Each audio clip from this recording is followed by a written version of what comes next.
A guy gets hurt, and hurt bad. Austin Collie looked dead. Anybody see that? He looked dead when he went down and got that concussion. He looked like he was done. People are cheering in Philly. What? People are cheering. You cannot. Listen. I always say don't be blinded by your fanhood, and that really works. That works so many ways. In fantasy, it works out to where you don't be blinded by your fanhood. You pick the best team that you can pick, regardless of who your team is or which team you hate. You get the best guys on your team. Don't be blinded. It's okay to be a fan, but don't let that take over and make decisions for you. All right? I understand as a Philadelphia fan, you want your team to win. And so when one of the star receivers from the Colts is injured and laying there on the field, yeah, that gives you a better shot to win.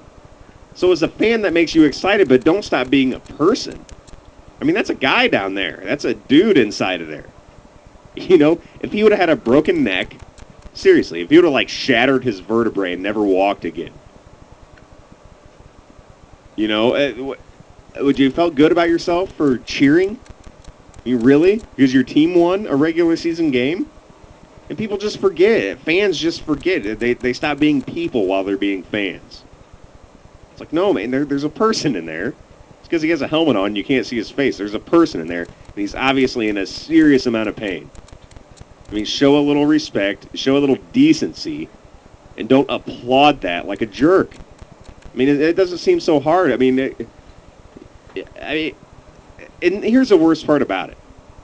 People that go to these games, you would expect this at like a high school game, a junior high game. I mean, something like that where it's, okay, well, they're young. They just don't understand. You go to these pro games, it's a bunch of grown-ups. It's a bunch of drunken adults acting like idiots. It's embarrassing. But it's like the norm. Oh, them fans, them passionate fans. They have passionate fans. No, they have moron fans. Everybody does. I mean, everybody does. It's not just Philly. Philly gets a bad rep because of the Santa Claus incident, but, did anybody else see that special on that incident?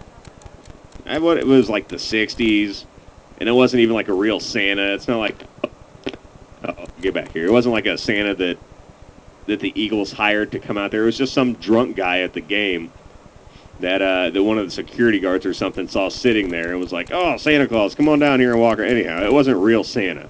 It was dirty, drunk, ugly Santa. And Philly fans, like, pelted him with batteries or something like that. I'm not sure if that, but it was something. It was bad. They booed him hard. And then it stuck forever. Oh, they'll boo Santa Claus. Yeah, they booed that Santa. Well, Philly fans are tough, no doubt about it. But there are stupid fans everywhere.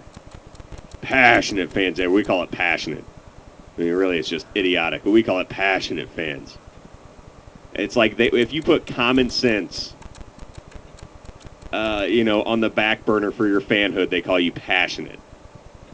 You know what I mean? Well, it says, but Eric, to a 4-year-old who saw that, they snowballed Santa. Absolutely right. No, I agree. No, I know. I get that. I'm just saying. The actual story behind that is a little misleading. I probably would have booed that guy, too. Sit down, fatty. Just go shave. As a matter of fact, I was Santa Claus for Halloween. Anybody see my Facebook pictures? I was Santa Claus for Halloween. That's awesome.